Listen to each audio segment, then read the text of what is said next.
noite para todos que nos assistem. Vamos dar início, então, hoje a mais um programa TV Anante com o tema Acidentes do Trabalho. Vários médicos do trabalho andaram fazendo discussões importantes e nos grupos nós observamos várias dúvidas. Particularmente recebi várias perguntas com dúvidas de colegas e também no nosso canal lá Anante foram várias perguntas direcionadas à área de dúvidas para o associado. Com isso nós convidamos o professor e desembargador Sebastião Geraldo Oliveira, de Minas Gerais, e também o médico do trabalho, que também é perito médico federal do INSS, da Previdência, é conselheiro regional pelo CRM de Alagoas, Maceió, em Maceió, e também ele está aqui conosco hoje para fazer parte desse debate, dessa discussão. Durante todo o programa nós vamos receber perguntas, mandem as perguntas, encaminhem pelo chat do Facebook da Anante e nós vamos poder fazer uma discussão bem interessante e ter um grande aprendizado nessa noite. Passo já a palavra, não sem antes agradecer o professor Sebastião Geraldo por aceitar o convite, também o doutor Irapuã. Sabemos da agenda dos senhores, como é bastante atribulada, então a importância de vocês aqui, eu quero agradecer em nome de toda a diretoria o aceite pelo convite.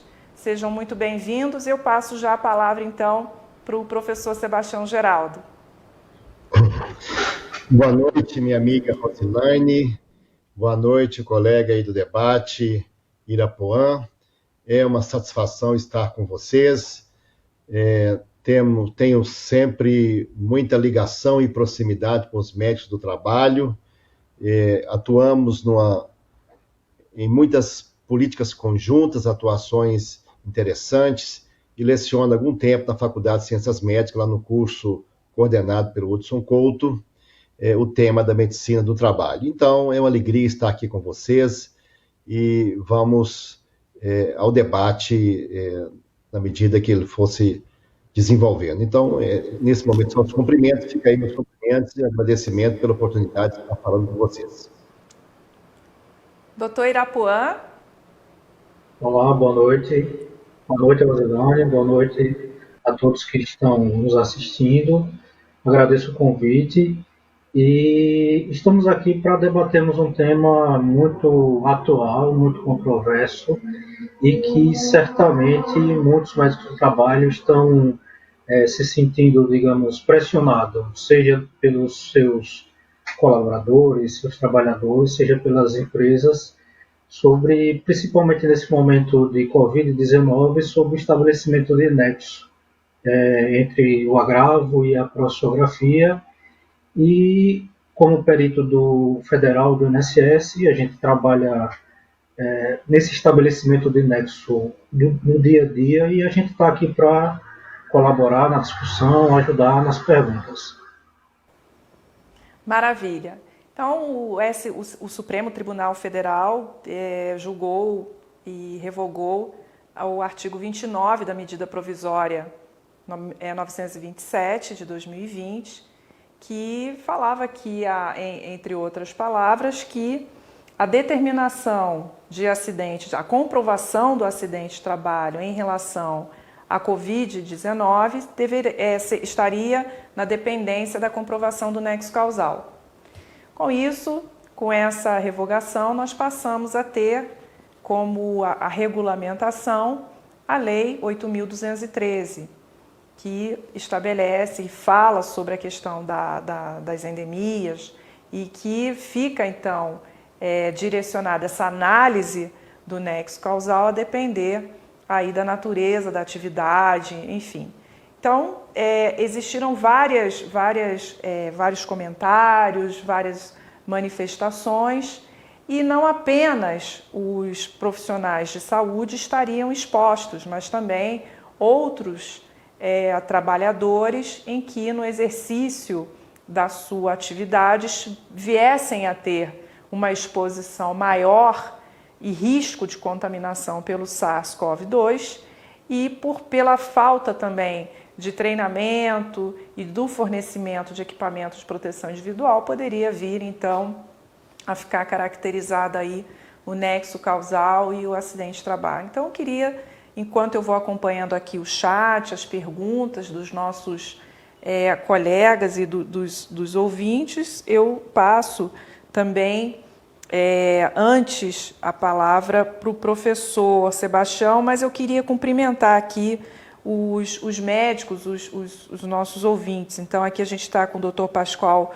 Costa, que é o vice-presidente da região Nordeste, também o doutor Alexandre Queiroz, a Juliane Ferreira, a presidente da Sociedade de Medicina do Trabalho, da Associação Nacional de Medicina do Trabalho de Maceió, em Alagoas, que é a doutora Malu Monteiro, a Carla Brandão, a Jaqueline Menezes, Ana Maria Amorim, Tereza Soares, o Sávio, a Maria Guiomar, Flávia Lopes, Luciene Brasil, Carlos Roberto Campos, que é o nosso eterno presidente da ANANTE.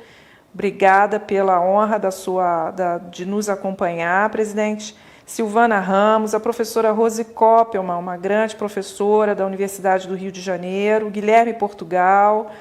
Boa noite, o Guilherme está saudando, da DAST, da Universidade Federal de Minas Gerais.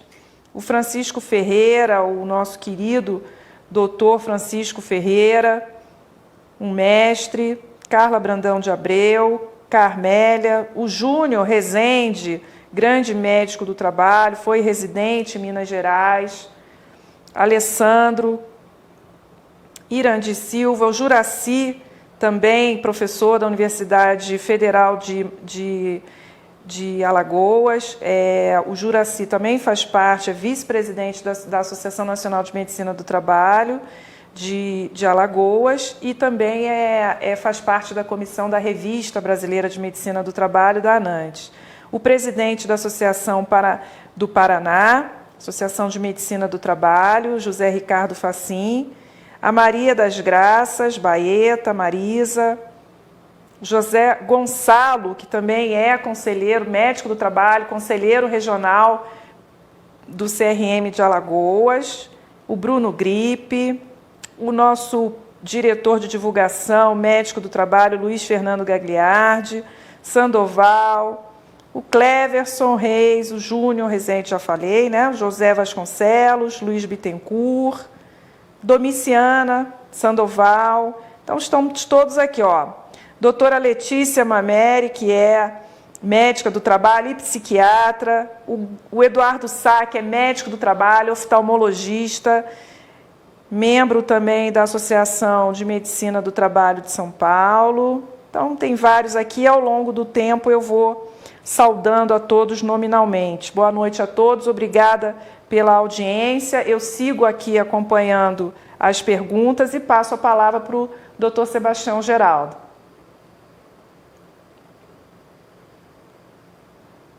O doutor Sebastião. Pode repetir, doutor, que estava sem som. Agora está certo. Agora está certo. Então, é uma alegria estar com vocês.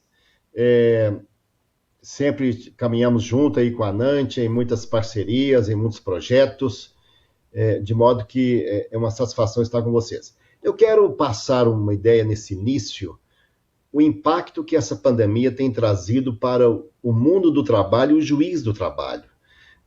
Até para dividir um pouco das aflições que estamos experimentando entre nós nas nossas discussões. A humanidade nunca passou por uma crise desta dimensão. Estamos vivendo uma terceira guerra mundial, sem, naturalmente, todas aquelas tragédias que a guerra provoca, mas todas as repercussões que ela gera. Só para você ter uma ideia, em número de mortes, hoje já passamos de 20 mil.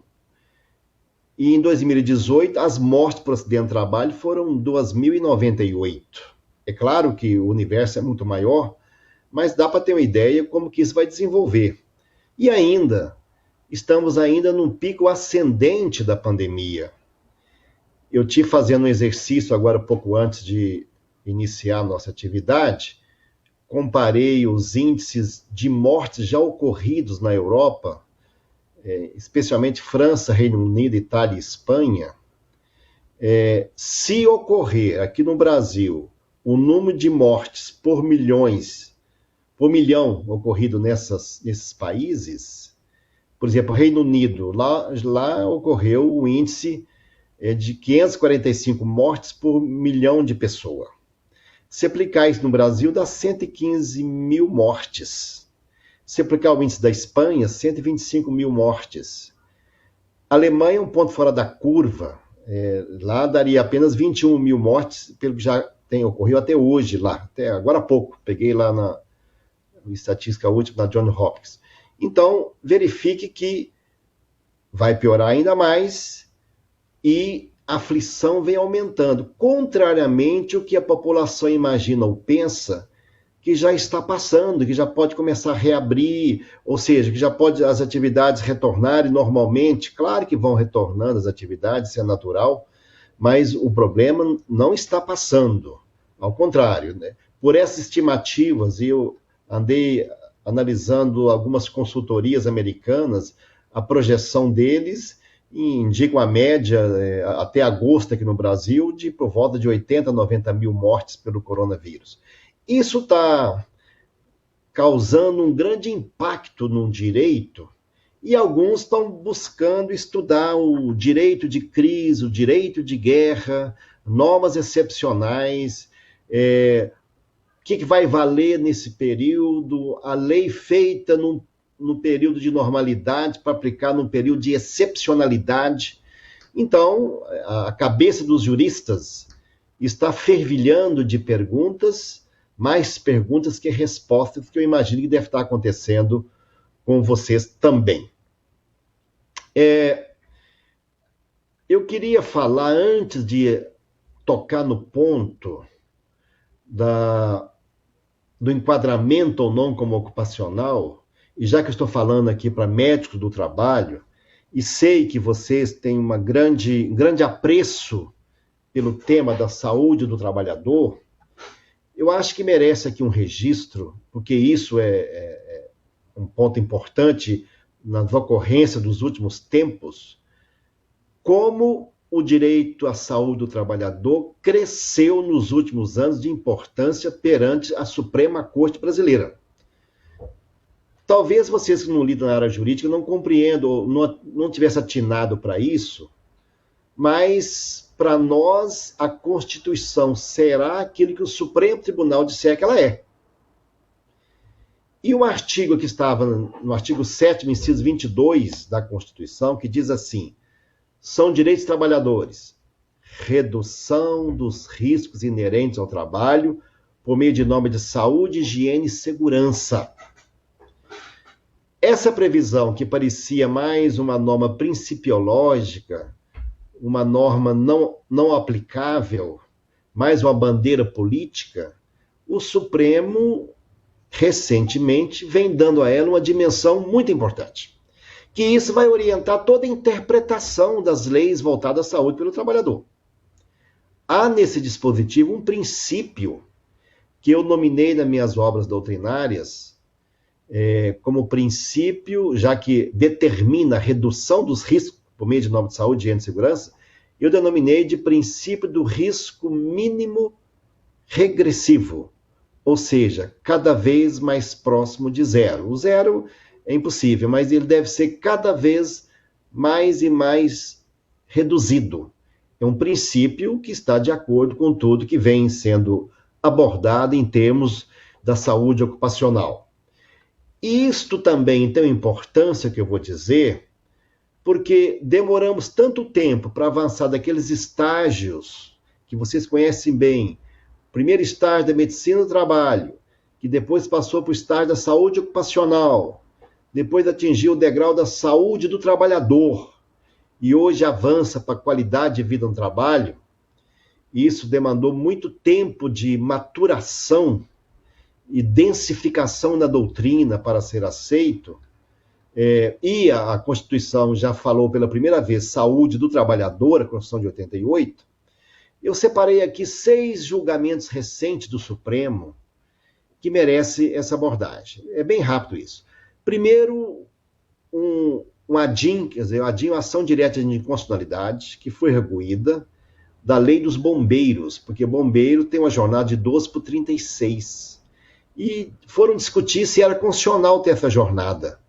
E em 2016 o Supremo entendeu que era constitucional sim, porque são só 36 horas na semana. E citou com vagar esse artigo 7º, inciso 22. O primeiro julgamento importante em 2016. Em 2017, longas discussões tratando da lei da exposição ao amianto. E nas diversas ADINs, ou seja, ações diretas de inconstitucionalidade, que o Supremo reputou inconstitucionais as normas dos estados, foi mencionado esse direito da redução dos riscos inerentes ao trabalho por meio de normas de saúde, higiene e segurança. Depois, naquele julgamento da reforma que tratou da gestante, da lactante, o Supremo considerou, independentemente da repercussão que isso deveria se ajeitar, mas o que estaria em prioridade era o direito à redução dos riscos inerentes ao trabalho, citando o artigo 7º, inciso 22. Depois, o ano passado, em 2019, o quarto acordo importante, o Supremo Tribunal Federal julgou o tema 932, entendendo que cabe indenização por acidente de trabalho, independentemente de culpa, nas atividades de risco. Era uma grande discussão que tinha entre nós, se caberia aplicar só se tivesse culpa caracterizada ou não. O Supremo julgou tudo isso aqui, julgamento do plenário do Supremo. Depois, esse ano, já agora, recentemente, ele julgou aquelas 4 ações diretas de constitucionalidade, do PDT, do PSB, do Solidariedade e de 2 confederações, que analisou o artigo 29, citado. E um dos fundamentos importantes, a redução dos riscos inerentes ao trabalho. E, finalmente, já agora mais recentemente, foi julgado, depois de mais de 10 anos, o tema do NETEP, pelo Supremo, ADI 3931. E o Supremo Tribunal finalmente deu a palavra definitiva que o nexo técnico-epidemiológico não conflita com a Constituição e diz que a Constituição assegura um patamar mínimo de proteção contra acidente de trabalho no artigo 7º, inciso 22. Estou dizendo tudo isso porque isso vai nortear a interpretação do judiciário a respeito disso. Bem, mas feito esse preâmbulo, vamos lá na questão que é a grande dúvida da doença ocupacional. Porque o artigo 9 da medida provisória 927/2020 estabelecia que os casos de contaminação pelo coronavírus não serão considerados ocupacionais, exceto mediante comprovação de nexo causal. Houve 4 ações diretas de inconstitucionalidade a respeito disso. E por 7 votos a 3, o Supremo entendeu, porque um ministro estava afastado, que o Celso Mello não participou, mas por 7-3 o Supremo entendeu que essa norma conflitava com a Constituição, porque invertia o ônus da prova, mesmo aquelas atividades para as quais havia uma certa presunção do risco, como na área hospitalar, as pessoas que têm contato mais direto, onde a exposição ao risco é mais acentuada, e estaria criando um obstáculo para o reconhecimento da natureza ocupacional desta contaminação. Isso foi julgado, então, suspendeu a eficácia do artigo 29. Aqui é importante mencionar que medida provisória, ela não tem força de lei, mas tem efeitos parecidos. Ela entra em vigor imediatamente, mas o Congresso Nacional tem que analisá-la para ver se ele aprova ou não. No passado existia o decreto-lei, que ele passava por decurso de prazo. Se não aprovasse, eu me lembro, eu sou dos mais antigos, né, mais de 60, eu me lembro que muitas vezes os deputados da base governamental esvaziavam o plenário para não dar cor de instalação, porque ela era aprovada por decurso de prazo. Na vigência da Constituição de 88, a medida provisória, se não for aprovada, ela perde eficácia. E ela pode ser prorrogada uma única vez, no caso dessa, nem chegou ainda essa prorrogação. Mas, como ela entra em vigor imediatamente, foi ajuizado essas ADINs e foi considerado, então, que era inconstitucional, porque ela estava criando um obstáculo do enquadramento como ocupacional das situações decorrentes do coronavírus. Aí vocês vão perguntar o seguinte, e depois disso então? Como fica? Rosilene já adiantou no início que vamos voltar para as normas existentes. E aqui é preciso fazer algum ajuste, porque as normas existentes tratam do assunto de uma época de normalidade. Nós vamos ter que lidar com fatos novos usando leis antigas, mas o princípio não muda. Muda o detalhe, não a ideia básica não muda. E aqui precisa, antes de falar dessa diferença, que as pessoas falem enquadra ou não, mas por que é tão importante enquadrar como de natureza ocupacional?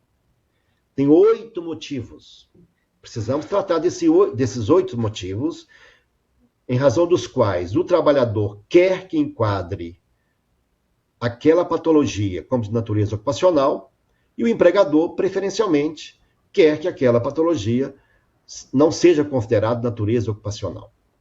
Primeira consequência, se for caracterizado que a doença está relacionada ao trabalho, este empregado terá, quando ele retorna do afastamento, a garantia de emprego por 1 ano após o retorno. Está no artigo 118 da Lei 8.213. Esse é o primeiro fundamento. Segundo fundamento, que é importante esse enquadramento. Se for ocupacional, relacionado ao trabalho, o empregador tem que continuar depositando o fundo de garantia nesse período. E se não for ocupacional, não tem que depositar fundo de garantia. Se for o B91, deposita fundo de garantia. O B31 não deposita. Terceiro fundamento importante, que o Irapuã sabe muito bem. Se for ocupacional, não tem carência para os benefícios da Previdência. Nenhum deles. E se não for ocupacional, há algumas carências que são necessárias respeitar. Quarto motivo, para o empregador faz diferença, que em razão do FAP e do nexo epidemiológico, quanto mais acidente houver, mais ele recolhe de seguro de acidente de trabalho, pelo mecanismo bônus-malus que estão previstos lá no 202 do Regulamento da Previdência. Quinto motivo, se for ocupacional, pode caracterizar, inclusive, crime, do artigo 132 do Código Penal. E há condenações, são poucas, mas há condenações. Expor o trabalhador a risco, risco iminente, é crime previsto no artigo 132 do Código Penal. Sexto motivo, pode gerar multas aplicadas pela inspeção do trabalho, o agente inspetor do trabalho. Sétimo motivo, se for ocupacional, caracterizar acidente de trabalho, pode caber ação regressiva da Previdência para reembolsar os dispêndios que ela vem tendo no pagamento dos benefícios daquele trabalhador, já que o adoecimento foi por culpa do patrão. Pode caber ação regressiva. E o oitavo e principal motivo é que, se for acidente de trabalho, pode caber indenizações com as diversas reparações. Então, vejam, o enquadramento como acidente de trabalho ou não tem 8 consequências visíveis que repercute muito no dia a dia da empresa e do trabalhador. Mas aí, vamos verificar, e diante disso, então, com a suspensão do artigo 29, a Lei 8.213 tem previsões a respeito. Ela trata lá no artigo 20 das doenças ocupacionais, nas suas 2 espécies, doenças ocupacionais, gêneros, 2 espécies. Tem as tecnopatias, a doença profissional, e as mesopatias, doença do trabalho. Nas tecnopatias, nós temos lá que a doença peculiar a determinada atividade. E praticamente quem trabalha em hospitais é bem próximo de caracterizar dessa natureza. E as mesopatias, a doença do trabalho, ocorrem pelas condições especiais que o trabalho é desenvolvido. Mas, nesse próprio dispositivo, vêm as exceções. E nestas exceções, há a menção de que a doença endêmica adquirida por segurado da região em que essa doença se desenvolva, ela não é doença ocupacional, a não ser que ela seja resultante da exposição do contato direto determinado pela natureza do trabalho. Isso é uma previsão da lei, e claro que isso aqui que vai gerar a discussão. Não tem muita repercussão do fato de ser endemia ou pandemia. Há conceituações doutrinárias diversas entre endemia, epidemia e pandemia, mas o princípio é o mesmo. Qual que é a lógica pela qual a doença endêmica não se enquadra como doença ocupacional? Que ela não foi adquirida em razão do trabalho. Ela foi adquirida por um trabalhador. Mas, na região onde ele estava, o desempregado, a dona de casa, o aposentado, qualquer um, estaria correndo risco de adquirir essa doença. Agora, se o trabalho que ele exercita o expõe a uma possibilidade maior de ser contaminado por essa doença, aí que entra a exceção. É claro que isso foi pensado não para coronavírus, foi pensado em outra situação. Mas o princípio que nós vamos modular para aplicar o coronavírus é aqui. Eu não quero ficar muito tempo expondo. No segundo bloco, eu vou expor para vocês a diferença do nexo causal para a Previdência Social e a diferença do nexo causal para fins indenizatórios, que não é a mesma coisa, há diferenças. Mas como eu já expus muito tempo, eu vou devolver a palavra aí para o colega também fazer a exposição dele. Sobre essa... Pode falar, Arapuã. Muito bem, nós estamos aqui chegamos a 140 pessoas acompanhando o programa. Bem bacana isso, né? Bem legal. Vamos lá. Sobre esse tema do nexo causal, o nexo entre o trabalho e a prossomografia, é importante nós identificarmos que todo o nexo entre o trabalho e a prossomografia, ele é um ato médico-legal. Então você tem as questões da dinâmica, da fisiopatologia, da dinâmica de como o trabalho é exercido, mas você tem também balizado um arcabouço legal que determina qual tipo de nexo se enquadra aquele caso. Um colega perguntou ontem, dizendo, olha, eu tenho 2 colaboradores, 2 empregados, que positivaram para a Covid-19 e estão me imprensando na parede querendo que eu emita um ACAT. E aí? Eu emito ou não emito? Antes de chegarmos à resposta para essa pergunta, permitam-me explanar como é que são feitos os estabelecimentos de nexo, o nexo entre o trabalho, o agravo e a prossografia, ou como muitos chamam de nexo causal ou concausal. Do ponto de vista legal, como o doutor Sebastião explicou, a lei que regulamenta os tipos de nexo é a Lei 8.213, de 91, que é a lei que criou a Previdência Social, regulamentou a Previdência Social, e nessa lei existem 4 artigos que definem 3 tipos de nexos diferentes. A importância de sabermos qual tipo diferente de nexo está sendo aplicado àquele caso. O primeiro tipo de nexo, a legislação chama de nexo técnico individual. Ele corresponde aos artigos 19 e 21 dessa lei. Esse nexo técnico individual, ele é aquele acidente típico de trabalho, o acidente de trajeto também.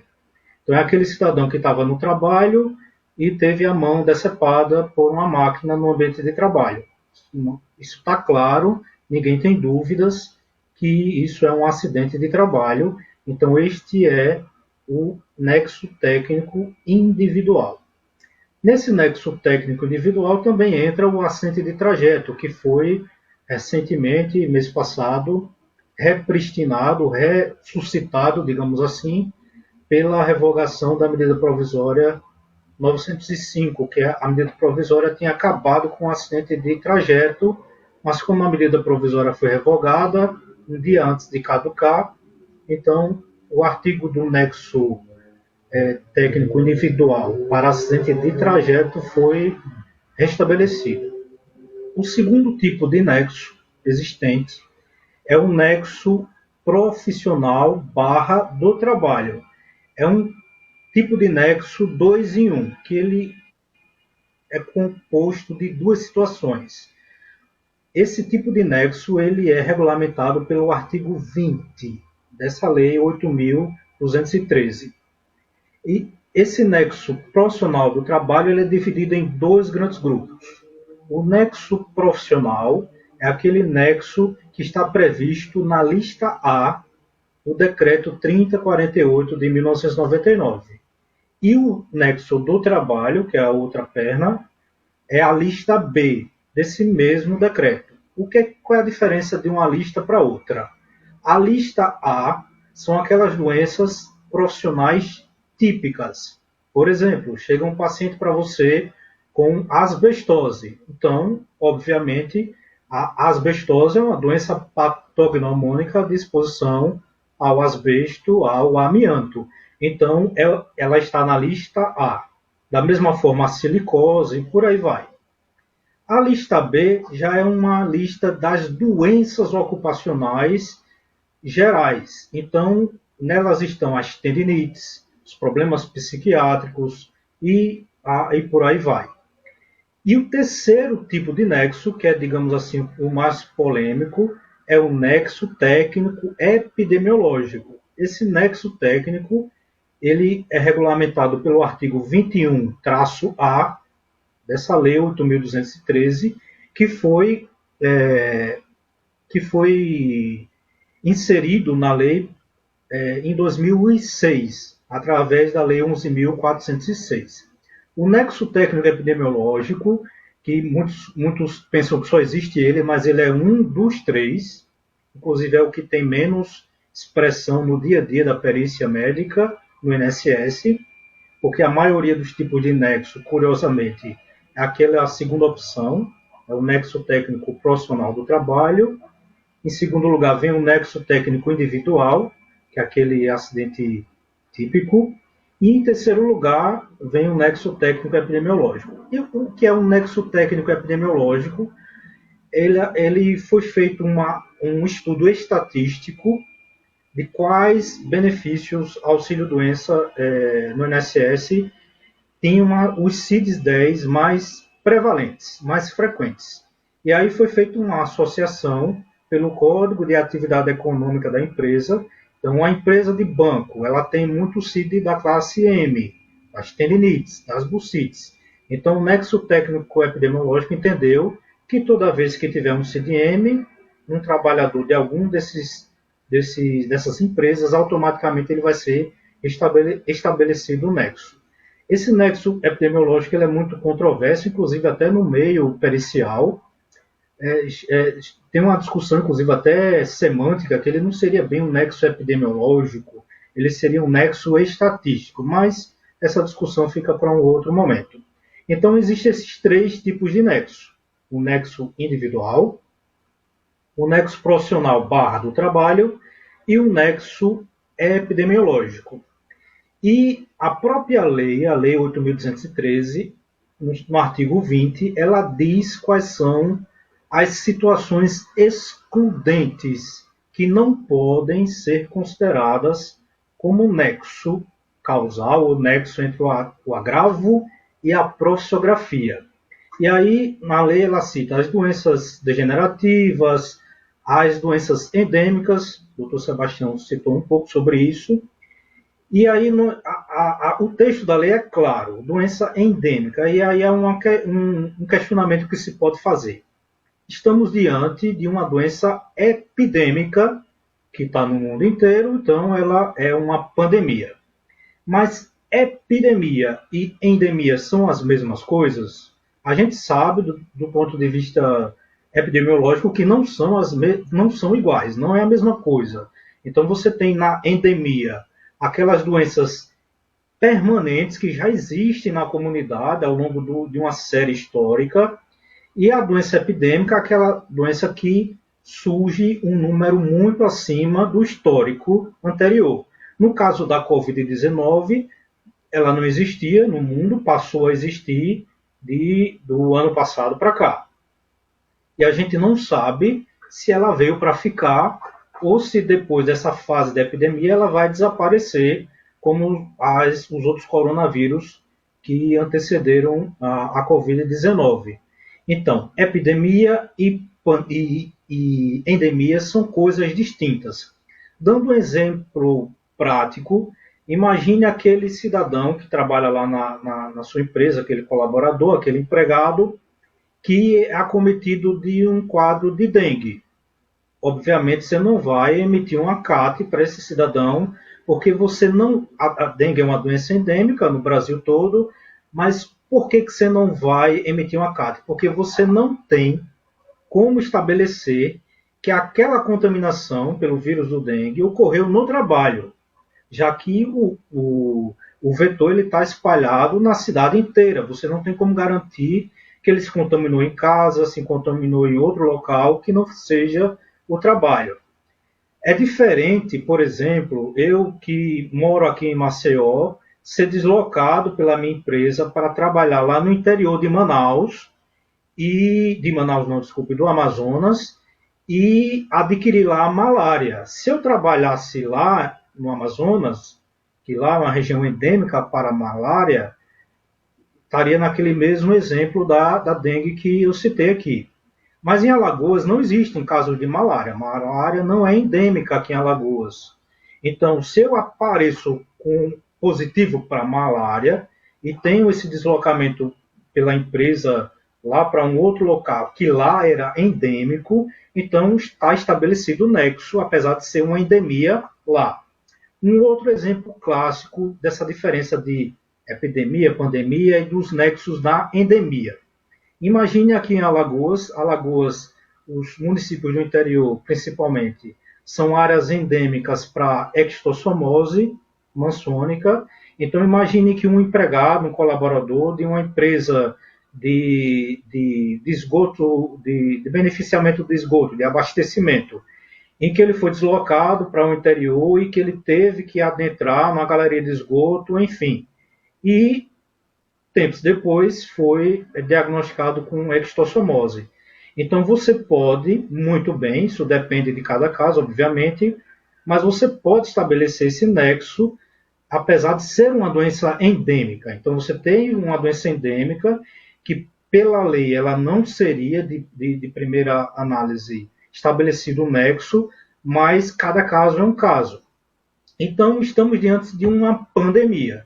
A pandemia, por ser uma epidemia mundial por si só, ela não se enquadraria nos critérios da lei dos excludentes do nexo causal, do nexo entre o agravo e a prossografia, porque a Covid-19 ela não existia no Brasil até então, e agora, como existe uma fase de epidemia, ela está em todo lugar. Então, a pergunta que se faz, aquele cidadão que chegou para você, que trabalha, sei lá, num supermercado, que está aberto, está funcionando, porque foi considerado como uma área que não podia fechar, uma área essencial, e aí ele positivou para a Covid-19. E aí chega para o médico do trabalho e diz: doutor, eu quero um IACAT, porque eu adquiri um trabalho. Cada caso será um caso, obviamente.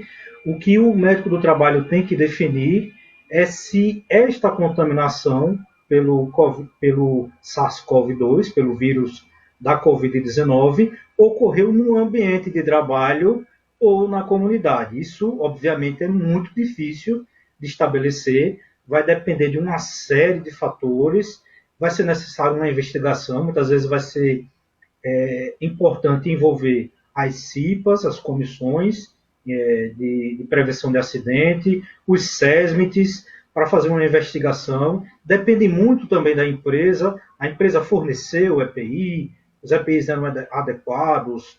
E isso é uma gama de possibilidades que o médico do trabalho vai se deparar com essa realidade. É muito difícil estabelecer um nexo, mas não é impossível. Isso vai depender, obviamente, dessa investigação, desse critério de estabelecimento do nexo. E uma vez estabelecido o nexo, obviamente, você vai emitir a comunicação de acidente de trabalho.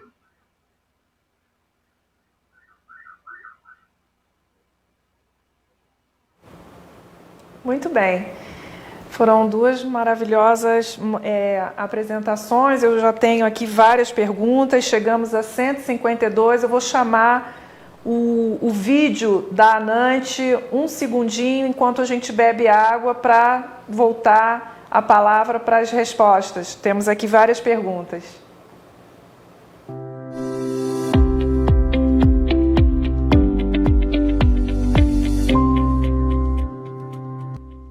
Programe-se para acompanhar os próximos eventos. Webinários, dia 2/6 às 20 horas, trabalho remoto temporário, ergonomia e saúde. Apresentação, Dr. Carlos Campos, especialista em ortopedia, traumatologia, medicina do trabalho, medicina legal e perícias médicas.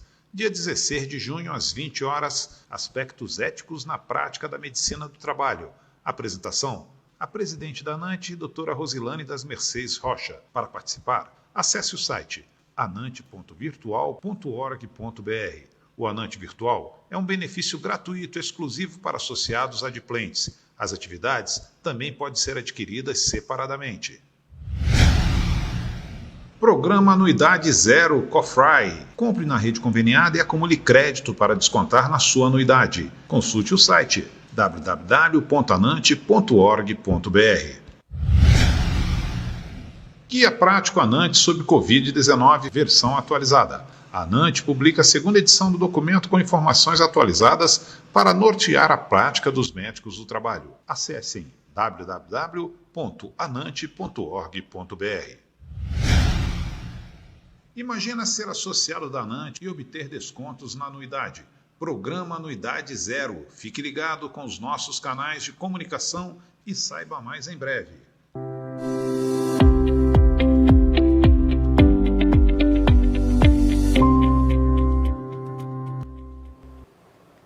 Bem, as perguntas, as primeiras eu pedi para colocar, que aqui agora eu não estou conseguindo acessar. Eu vou pegar algumas perguntas aqui de baixo, temos vários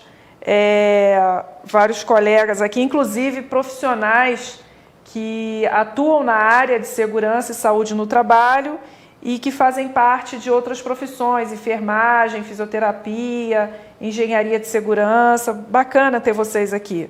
Sejam muito bem-vindos. Então, tem a pergunta aqui do professor Penteado. Bem-vindo, viu, professor Penteado? O que o doutor Sebastião entende pelo artigo 21, inciso 3º da Lei 8.213? Equiparam-se também ao acidente do trabalho para efeitos desta lei. Inciso 3º.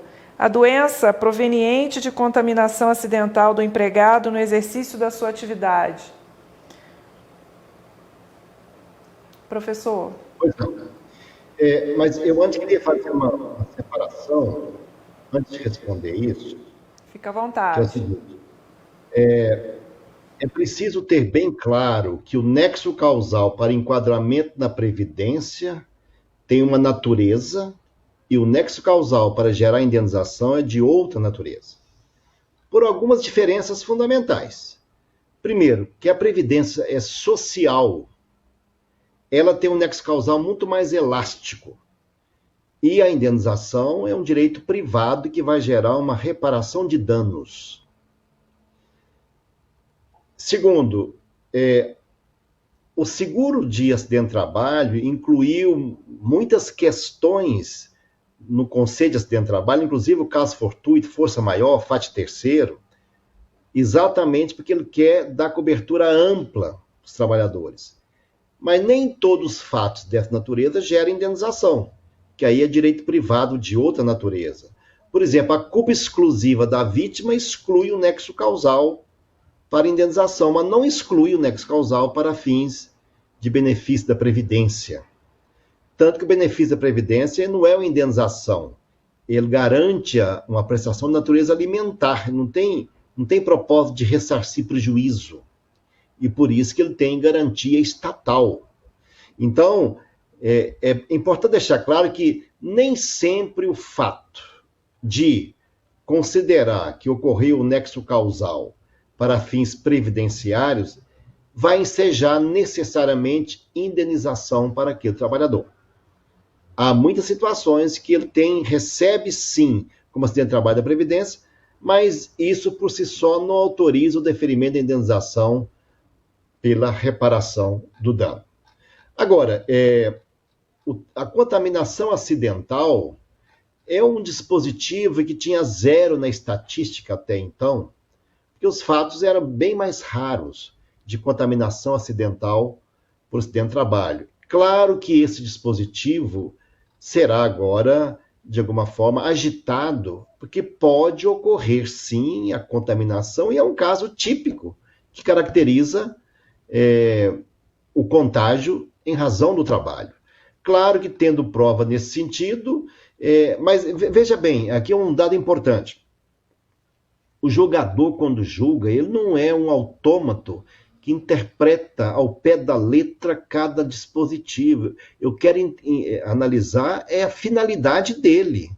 Então, para nós, não há uma diferença fundamental, principiológica, entre endemia, epidemia e pandemia. Eu sei que há diferença conceitual, mas a natureza é a mesma. Esse dispositivo foi elaborado, qual que é a lógica? Por que foi escrito esse dispositivo? Foi escrito para dizer o seguinte, olha, não foi o trabalho que gerou, porque todo mundo da região estava exposto. Agora, se em razão da natureza do trabalho, ele, mesmo morando na região, ficou mais exposto, eu acho que o caso aplica-se à exceção. É a lógica, a inteligência do dispositivo. Ele tem que ser interpretado não com a filigrana da interpretação gramatical pura. Isso era no século XIX. Hoje em dia, eu vou verificar a lógica e o significado. No século XIX, que o juiz era a boca da lei, e o pessoal corria para interpretar qual foi o propósito do legislador, por que escreveu aquilo. Hoje não, eu vou interpretar num sistema lógico dos princípios, da interpretação que a jurisprudência vai oferecendo para aquele dispositivo, até que eu encontro a ideia central que foi mencionada ali. Então, o que está mencionado no artigo 21 pode sim ser aplicável, sim, para enquadrar como caracterizando a doença ocupacional. Claro que nós vamos ter aí, depois que passou, reconhecendo ou não o nexo na Previdência, é um ponto importante também. É necessário primeiro reconhecer na Previdência para depois bater as portas do Judiciário para pedir indenização? Necessariamente não. É o mais comum. Porque se a Previdência já reconheceu, cria uma presunção.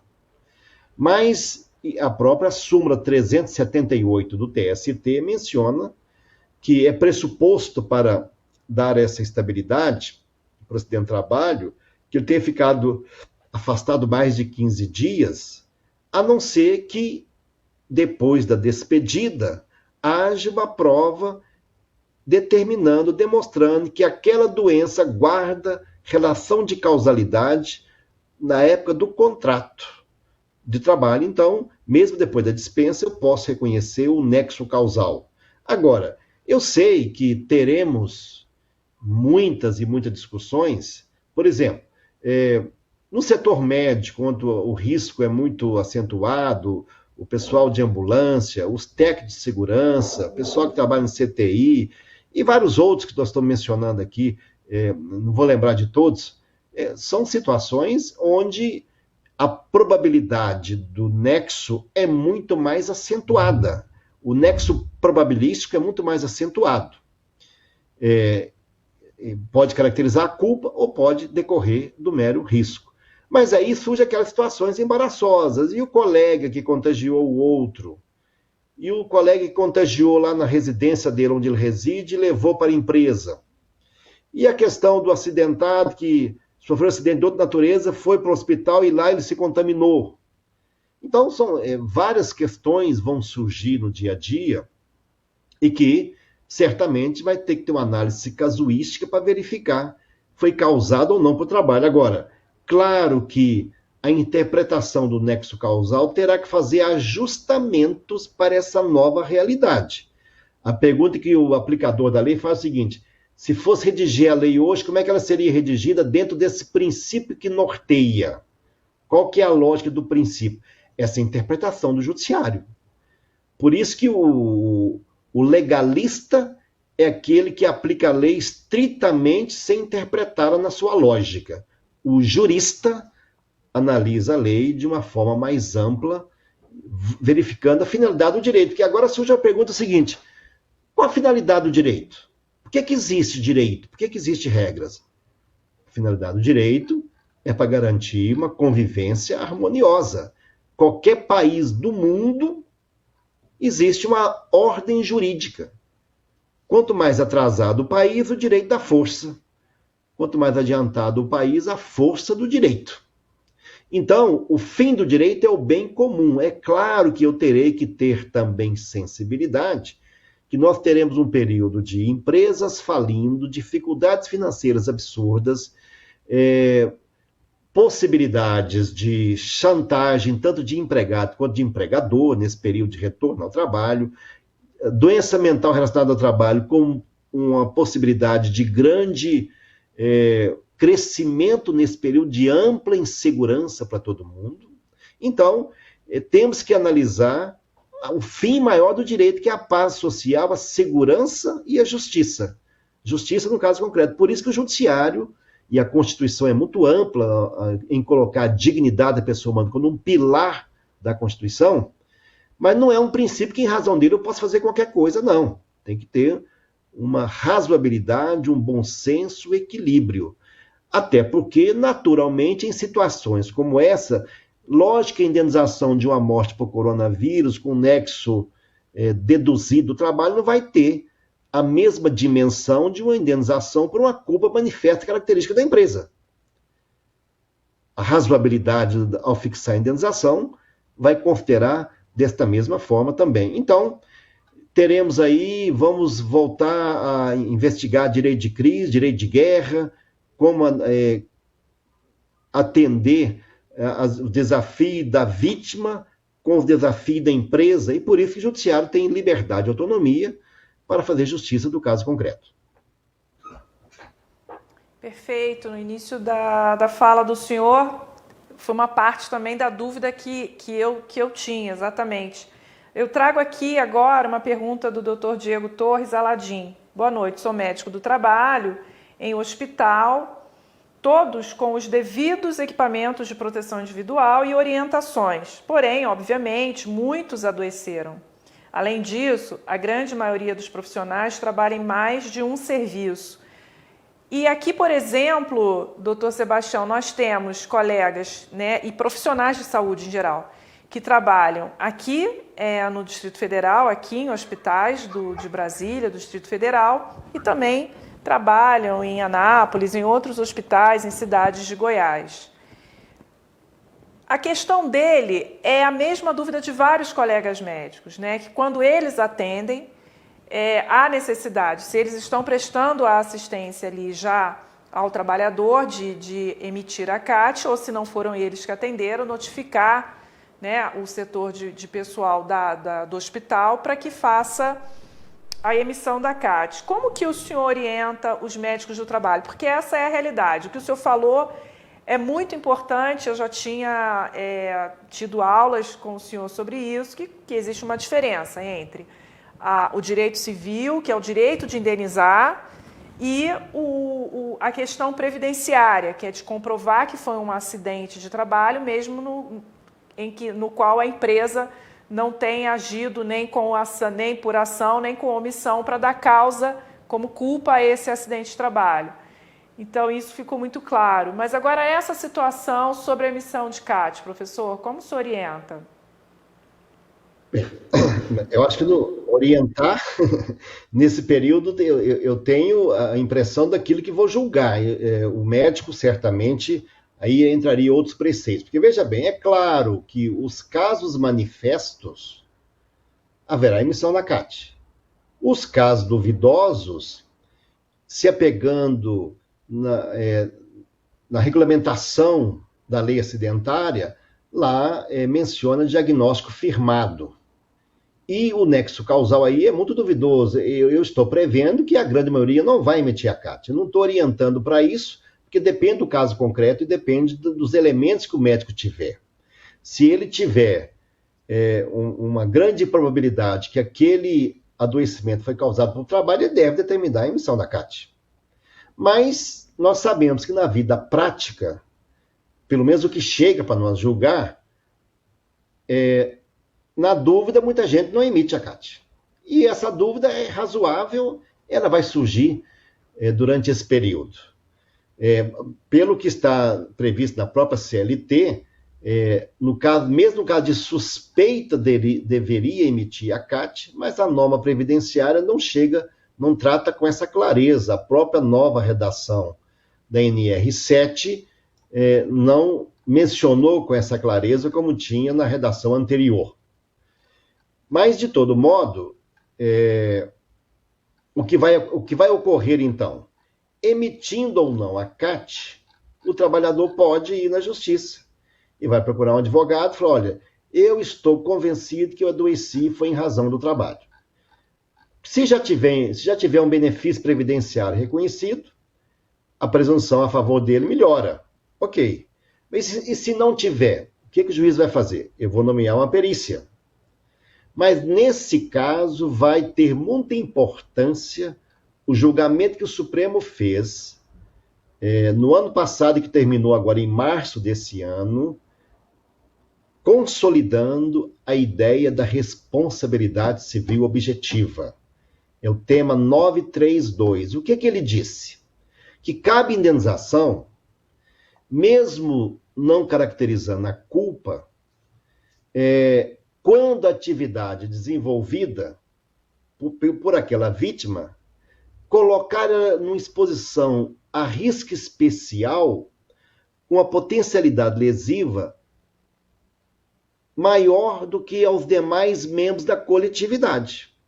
Então, veja bem, vocês vão de convir comigo, se o colega do médico fez a pergunta lá no hospital, adoeceu, é claro que os dados epidemiológicos vão demonstrar que os funcionários, os trabalhadores de hospitais têm mais um número mais elevado de contágio do que quem trabalha numa mineração ou quem trabalha num outro tipo de atividade. Então, é possível aplicar esse entendimento que o Supremo acabou consagrando da teoria objetiva, ou seja, não precisa que tenha caracterizado a culpa, mas nesse caso, e eu menciono isso no meu livro, neste caso o valor do dano moral é menor. Por que ele é menor? O dano moral tem duas finalidades.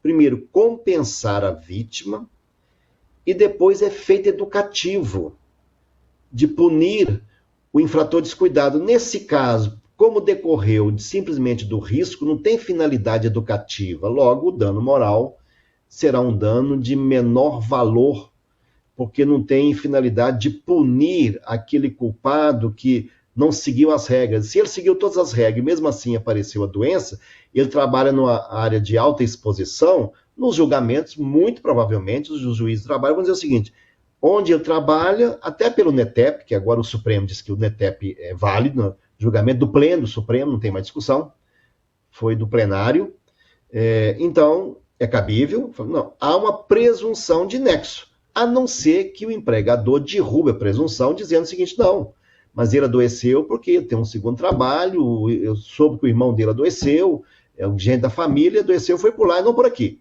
Mas é uma prova muito difícil, que inverte o ônus da prova, porque a presunção nas atividades de risco especial, mais acentuado que a média da população, é que ele adquiriu aquela patologia em razão do trabalho que exercita. De todo modo, o judiciário não tem todas as respostas por enquanto, nós vamos construir isso, porque é uma situação nova, é um direito de crise, é um direito novo que está surgindo, é um novo direito, aliás, o modo de viver, de consumir, de trabalhar, e até de morrer, vai mudar depois da pandemia. Os hábitos de higiene, eu fui visitando recentemente o supermercado, eu estava verificando, ou mesmo em algumas farmácias, tudo que é supérfluo está em oferta. Nós estamos buscando o que é essencial. Então, é uma revisão de pensamentos que o judiciário também já está fazendo. Eu tenho acompanhado muitas lives e faço algumas jurídicas. Estamos percebendo agora, Foi criada a lei de exceção, já foi aprovada uma lei na Senado e na Câmara, já foi para sanção, estabelecendo um punhado de regras excepcionais durante o período da pandemia. Então vamos abrir um parêntese naquela estrutura jurídica até então montada para atender de forma razoável, equilibrada, o período da pandemia. Perfeito. Doutor Irapuã, a pergunta da Silvana Ramos. A portaria conjunta número 9.381, de 6 de abril de 2020, que disciplina a antecipação de um salário mínimo mensal requerente de auxílio-doença ao INSS, não contempla o enquadramento B91. Como se processará esse enquadramento após o término do regime reduzido de atendimento? Tá. Me permita só antes responder um pouco também da pergunta anterior. Eu gostaria de falar sobre isso, antes de entrar nesse mérito aí. É muito difícil para o médico do trabalho, nesse caso da pergunta anterior, você tem um profissional de saúde que trabalha em 2, 3 hospitais e ele positivou para a Covid. E aí? Quem vai abrir a CAT? Vai ser um hospital só? Vão ser os 3 hospitais que vão abrir a CAT? É para abrir, não é para abrir? Eu já vi duas correntes, duas grandes defesas extremas. Uns colegas que defendem que é para abrir CAT em todo caso de Covid, porque entende que, como nós estamos numa época de exceção, em que o isolamento social é a regra, como os decretos estaduais assim determinam, se o cidadão ele está trabalhando é porque ele pertence a uma atividade econômica que foi considerada pelo decreto estadual como essencial. Então, ele, de certa forma, foi obrigado a sair do isolamento social. Como ele foi obrigado a sair do isolamento social e se contaminou, mesmo que tenha sido na comunidade, ele teria direito a reconhecer o nexo. Isso é uma visão extrema. A outra visão extrema é de que não é para abrir nexo para ninguém, porque é uma pandemia e, apesar do texto da lei falar em endemia, mas dos aspectos práticos, pandemia e endemia são a mesma coisa e não é para abrir CAT para ninguém, mesmo que o cidadão diga que adquiriu aquela infecção no ambiente de trabalho. Nem tanto ao céu, nem tanto ao inferno, digamos assim. O que devemos ponderar é o que existe na legislação atualmente. Então, mesmo aqueles casos de endemia, como o exemplo que eu dei, apesar de que a endemia ela é um excludente do estabelecimento de nexo, mas mesmo os casos de endemia podem ser caracterizados nexo causal entre o agravo e a possografia, depende de cada caso. Então, naquele exemplo de um profissional de saúde que trabalha em 3 hospitais, positivou para a Covid e requer o estabelecimento do nexo, não sei se vai ser estabelecido o nexo ou não. Vai depender de uma investigação que o SESMIT, a CIPA, o médico do trabalho vai ter que fazer. Vai ser fácil dizer que sim, dizer que não? Não será fácil. Na maioria das vezes não será possível diferenciar se ele adoeceu na comunidade ou se ele adoeceu trabalhando lá no hospital, no banco. Obviamente, a chance dele se contaminar trabalhando numa UTI, no hospital, é muito maior e o médico do trabalho tem que levar isso em consideração. Mas aí, isso vai depender de cada caso. Não existe uma receita pronta, universal para todo mundo. Caberá ao médico do trabalho fazer esse julgamento e aí, obviamente, se ele trabalha em 3 hospitais, esse julgamento vai ter que ser individualizado em cada um desses postos de trabalho. Voltando à pergunta atual da doutora Silvana, a questão do auxílio emergencial, o nome que está na lei é esse. O que é o auxílio emergencial? Então, o cidadão que ele está afastado do trabalho há mais de 15 dias, ele, pela lei, ele vai requerer o auxílio-doença. O auxílio-doença, obrigatoriamente, ele vai ter que fazer uma perícia presencial. Não existe perícia à distância. Só que as agências do INSS estão fechadas. Até o final desse mês, provavelmente irá prorrogar esse fechamento por mais algum tempo. Então, não estão sendo feitas perícias presenciais. Então, ele requereu o auxílio-doença e não vai ter como fazer a perícia agora. Essa perícia vai ser reagendada lá para o futuro. Enquanto ele aguarda esse auxílio-doença, a lei, a medida provisória e a portaria permitiram a ele requerer um tipo diferente de benefício, que é o benefício emergencial, que ele não é um auxílio-doença, ele é uma antecipação no valor de um salário mínimo, que pode ser de 30 a 60 ou até 90 dias. Um salário mínimo por mês, durante 1, 2 ou 3 meses, enquanto ele aguarda, digamos assim, a perícia. Quando ele for fazer a perícia, aí o perito do INSS é que vai julgar se há ou não esse nexo. Havendo o nexo, o benefício auxílio-doença vai ser concedido como espécie acidentária, que é o B91, o B92, o B94, dependendo do tipo do benefício que ele requereu, e vai ser descontado do valor que ele irá receber desse auxílio-doença aquele salário mínimo que ele recebeu de antecipação. Então, aquele benefício emergencial, ele não tem espécie, ele não vai ser acidentário ou não. Ele é só uma antecipação do que estará por vir. Estará por vir num auxílio-doença.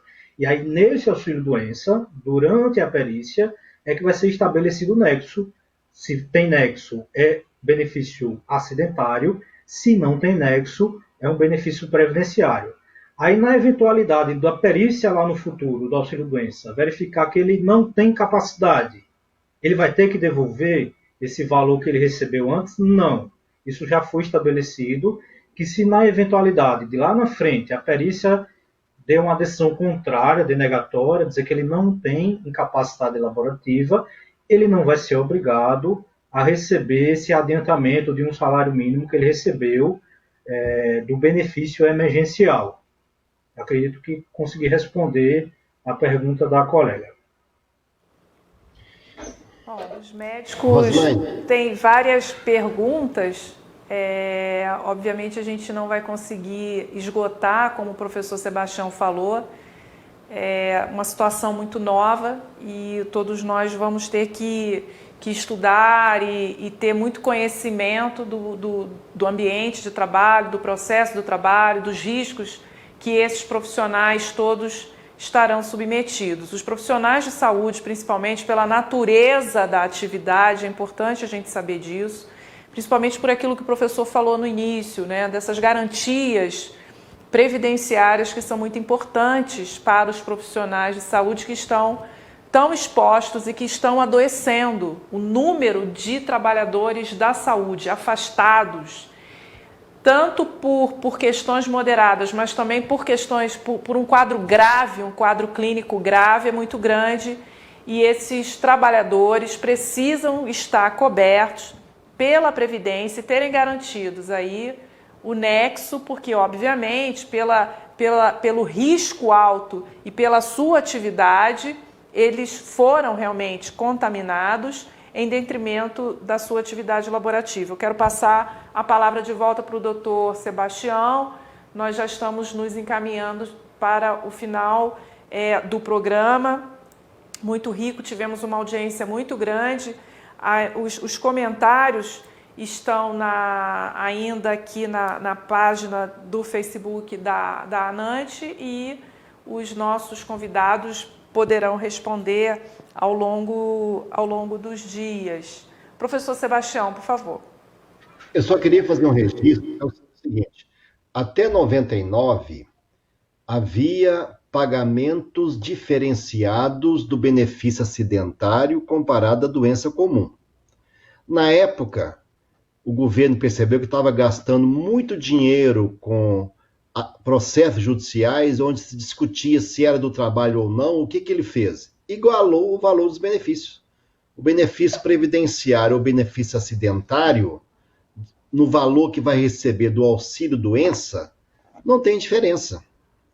Por isso que a Previdência em si não há muito interesse, e muitos trabalhadores não têm muito interesse, não discute muito isso, porque vai receber o mesmo valor. A diferença pode ocorrer na questão indenizatória. Por quê? Para gerar indenização é preciso, primeiro, antes de eu analisar se cabe indenização, eu tenho que analisar se teve doença ocupacional. Então, se não tivesse a indenização de doença ocupacional, nem estaria discutindo isso. Porque o valor do benefício da Previdência, que a Previdência vai pagar, a não ser a questão da carência, que eu já falei, mas o valor do benefício não tem diferença para este trabalhador. Então, o interesse do trabalhador principal de caracterizar o nexo é quando ele vai querer discutir na Justiça do Trabalho a reparação dos danos em razão do contágio que ele teve do acidente de trabalho. Agora, tem uma questão que eu quero perguntar para vocês, que eu estou aqui com médicos, né? Que eu mesmo estava pensando, estou escrevendo um artigo sobre isso, estava pensando, esse coronavírus deixa sequelas? Porque uma coisa é a doença, tá bom, a doença é um dano caracterizado agora. O dano provisório, ele pode ficar com sequelas permanentes?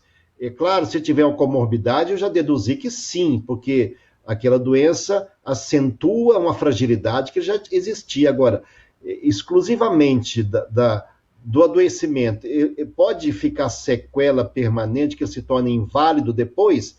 Eu imaginei o estresse pós-traumático adaptado a quem esteve internado, a CTI, e o trauma que isso causou do período de afastamento.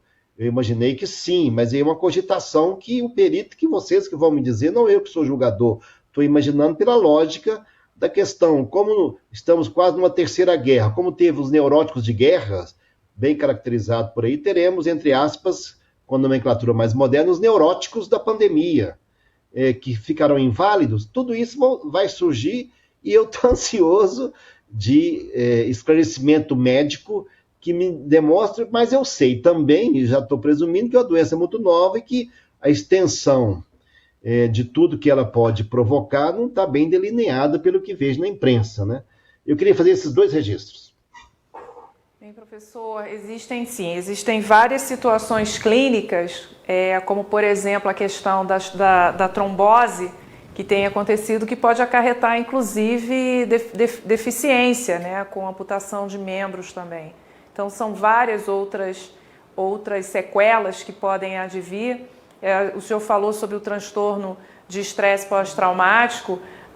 Os psiquiatras estão falando sobre a quarta onda, que é exatamente que virá após o término desse período de calamidade, em que as pessoas vão apresentar aí os transtornos mentais, tanto aqueles que adoeceram com a Covid-19, como aqueles que tiveram seus parentes, ou aqueles que simplesmente não conseguiram conduzir bem essa situação do isolamento, né, do excesso de trabalho em home office, acumulando várias atividades domésticas, pessoais. Então, assim, são várias situações que têm levado a um estresse muito grande, a transtornos de ansiedade generalizado, depressão, outras crises, e isso também virá no pós-pandemia. Então, sim, tem várias sequelas que poderão ser diagnosticadas e ficar aí no decorrer do estado clínico desses pacientes. Passo a palavra para o Irapuã. Agora, o doutor Irapuã tem uma pergunta aqui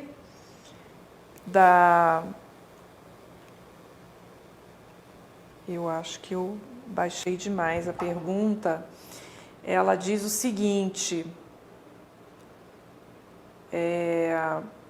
se por conta do coronavírus, o PPRA, aqui ó, Grace, não sei se é assim que fala, Grace Cassiano, no PPRA tem que ser considerado o risco biológico do SARS-CoV-2?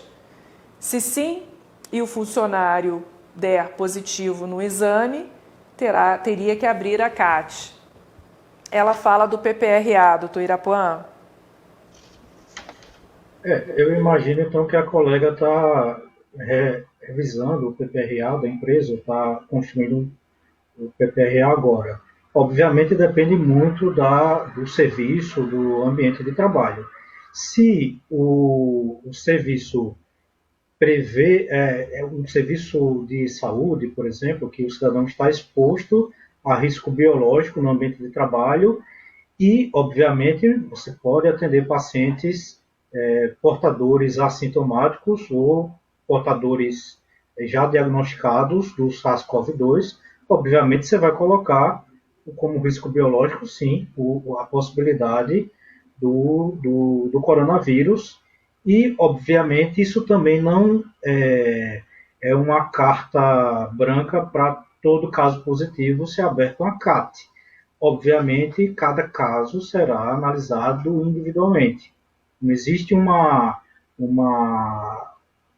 receita que você pode aplicar a qualquer trabalhador, a qualquer serviço, a qualquer empresa. Isso vai depender de cada caso. Aí você está falando, mas o PPRA é de um supermercado. No supermercado, o cidadão, ele obviamente, na maioria dos postos de trabalho do supermercado, o PPRA não vai contemplar a exposição ao risco biológico, né? Mas aí, obviamente, estamos aprendendo com essa pandemia. Como disse o doutor Sebastião, nossos processos de trabalho, nossos julgamentos, nossos valores irão certamente mudar daqui para frente. E é uma coisa a pensarmos acerca desses tipos de postos de trabalho que anteriormente não se considerava expostos ao risco biológico e hoje nós vemos uma doença viral como essa que podem sim estar expostos. Isso obviamente vai depender de cada caso e é uma coisa sim a se pensar, é uma coisa que pode ser sim considerada a partir de então previsto no PPRA como exposição a risco biológico. Cada caso será um caso. Maravilha. Então, nós vamos nos encaminhando para o final. É importante falar que sobre a atuação do médico do trabalho, tivemos recentemente o Fórum Virtual da ANANT no dia 1º de maio, Dia do Trabalhador, e foi muito interessante um depoimento da vice-presidente da Associação Brasileira de RH sobre depoimentos de empresários e de RHs que falaram da atuação do médico do trabalho, trazendo informações preciosas e também na formação, na elaboração de protocolos de segurança para as empresas. Então, enaltecer esse trabalho, cada vez mais temos aí várias experiências compartilhadas de médicos do trabalho atuando, fazendo assistência à saúde no trabalhador nesse momento de enfrentamento da crise, de acordo com o risco para proteger o trabalhador, aquele médico do trabalho que optou por realizar o exame médico ocupacional, realizou presencialmente, seguindo ali, adotando todas as medidas de biossegurança, todas as medidas de cuidado para evitar o contágio desses trabalhadores. É importante salientar, eu quero trazer de novo para vocês as recomendações aqui. Teve um ouvinte que comentou sobre o não posicionamento da ANANT em relação à não obrigatoriedade dos exames ocupacionais, que veio no texto da medida provisória 927. A ANANT se posicionou, inclusive juntamente com a Associação Médica Brasileira e o Conselho Federal de Medicina. Então, a atuação do médico do trabalho é de extrema importância.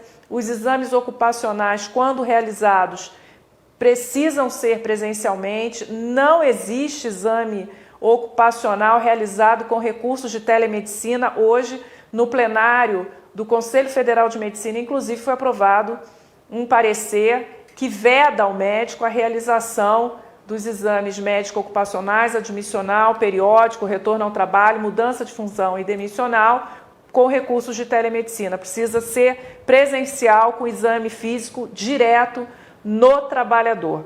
Então, esse já é um posicionamento do Conselho Federal de Medicina e logo esse parecer vai ser publicado no site e divulgado para todos os médicos. Esse parecer foi motivado por inúmeros questionamentos que chegaram até o Conselho Federal de Medicina, o que a ANANT, obviamente, apoia integralmente o teor do parecer, porque nós valorizamos muito a relação médico-paciente e é impossível fazer avaliação de aptidão para o trabalho sem o exame direto no trabalhador. Eu gostaria de passar para as considerações finais do Dr. Sebastião e do Dr. Irapuã, para que a gente possa finalizar o nosso programa, que foi riquíssimo, aprendemos muito aqui, e mais uma vez agradecer o brilhantismo e a disposição dos nossos convidados, Dr. Sebastião e Dr. Irapuã. Dr. Sebastião. Rosilane, eu agradeço, eu também fiquei cogitando muitas ideias aqui, e quero fazer o seguinte registro. A consolidação do direito à saúde surgiu numa época de crise. A OMS foi criada logo depois da Segunda Grande Guerra. A Constituição da França, em 46, que consagrou o direito à saúde, a italiana, em 47, Declaração dos Direitos Humanos de 1948.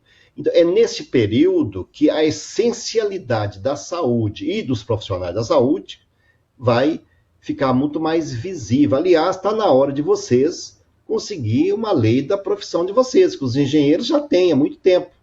Então, vocês têm NR tratando, mas devia ter uma lei disciplina, tem a lei do médico do perito da Previdência, mas devia ter uma lei do médico do trabalho, porque ele vai assumir, a partir de agora, um protagonismo muito superior ao que até então ostentava. Ele passa a ser um profissional essencial nessa transição e no período de recuperação, porque tudo está demonstrando o seguinte: olha, precisa-se muito da figura do trabalhador, e o médico é o que vai zelar para que esse trabalhador possa trabalhar com segurança e confiança, passando as informações transparentes.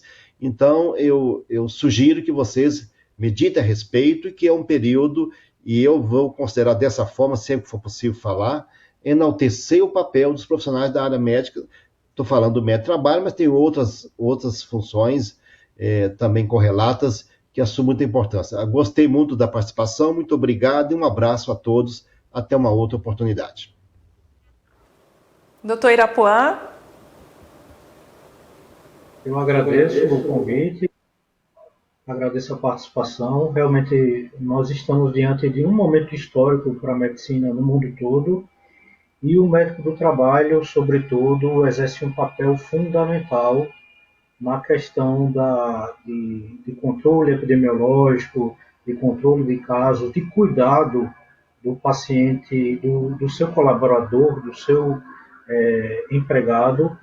E estamos construindo, estamos aprendendo, como toda a medicina, sobre essa nova doença viral que irá certamente mudar muitos dos nossos paradigmas, muitas normas trabalhistas, inclusive. E o papel do médico do trabalho realmente não há uma receita pronta. O médico ele tem que avaliar caso a caso, verificar a existência de nexo ou não. As pressões certamente vêm de todos os lados, vêm dos trabalhadores, que obviamente querem que tenha estabelecido o nexo ao serem positivados pela Covid-19, e, por outro lado, dos empregadores, uma pressão enorme para que não seja feito esse tipo de estabelecimento. O médico ele vai ter que ter uma postura o mais isenta possível, o mais técnica possível, e tentar, em parceria com os outros órgãos de saúde do trabalhador da empresa, com as CIPAs, com o SESMIT, com os outros órgãos de recursos humanos dentro da empresa, tentar estabelecer um fluxo de investigação, um fluxo de estabelecimento desse tipo de nexo, para que não hajam injustiças, para que seja o mais próximo possível da realidade. E estamos aprendendo. A Previdência Social também está num momento singular, nunca ocorreu uma suspensão dos serviços de perícia médica, como agora vivenciamos. Também nunca aconteceu de o INSS conceder benefícios de auxílio de caráter alimentar de forma administrativa automática, sem ser por ordem judicial, e isso está em vigor, então o cidadão ele só precisa habilitar o auxílio-doença e habilitar o recurso, o requerimento do auxílio emergencial, e só precisa enviar o atestado do médico assistente, ou pelo celular, pelo aplicativo do celular, ou pelo próprio site do INSS, ele tem uma foto, escaneia o seu atestado, e esse atestado ele é analisado administrativamente e o benefício é concedido, aquela antecipação de um salário mínimo mensal por até 3 meses. Isso nunca aconteceu, não há precedentes na história da Previdência Social. Estamos caminhando, estamos aprendendo, estamos evoluindo, e o papel do médico do trabalho é fundamental no controle, na saúde da sua comunidade de trabalho, dos seus vinculados. E estamos juntos. É isso que eu queria deixar essa mensagem. Muito obrigada, professor Sebastião, a presidência, né, toda a diretoria, mas principalmente a diretoria de ética e defesa profissional, junto com o nosso departamento jurídico e também assessoria parlamentar, estamos trabalhando arduamente aí, continuamente nessa proposta que o senhor falou já, tá? Então tem muita coisa que a gente está fazendo dentro da diretoria de defesa profissional e a valorização da especialidade, obviamente, sempre trazendo a necessidade do exercício ético da medicina do trabalho. Estamos com vários produtos, né, várias formas de levar conhecimento aos médicos do trabalho, por meio dos webinários, que são curtos, que dura ali 15 minutos de explanação, com debate, então também é 1 hora fechada na plataforma da ANANT virtual. Temos aqui o TV ANANT, fóruns virtuais, além do guia prático que nós fizemos para orientar os médicos do trabalho, e temos também correspondido a todas as demandas de entidades de outras sociedades de especialidades, das entidades médicas, né, também colaborando naquilo que é pertinente à saúde do trabalhador. Temos feito bastante trabalho em relação a isso, e agora quero convidar aos colegas que nos assistem, que ainda não são associados, que se associem à ANANT, para que tenham acesso aos conteúdos da área restrita do associado, que é bastante rico para o nosso conhecimento e atualização. Então, mais uma vez, obrigada. Deixo um grande abraço para o professor Sebastião, para o meu amigo Dr. Irapuã. Nós estamos aqui muito contentes com a receptividade e a nossa audiência, que foi bem grande hoje. Muito obrigada, boa noite a todos e até o próximo programa. Boa noite, Irapuã. Boa noite. Tchau, tchau. Um abraço.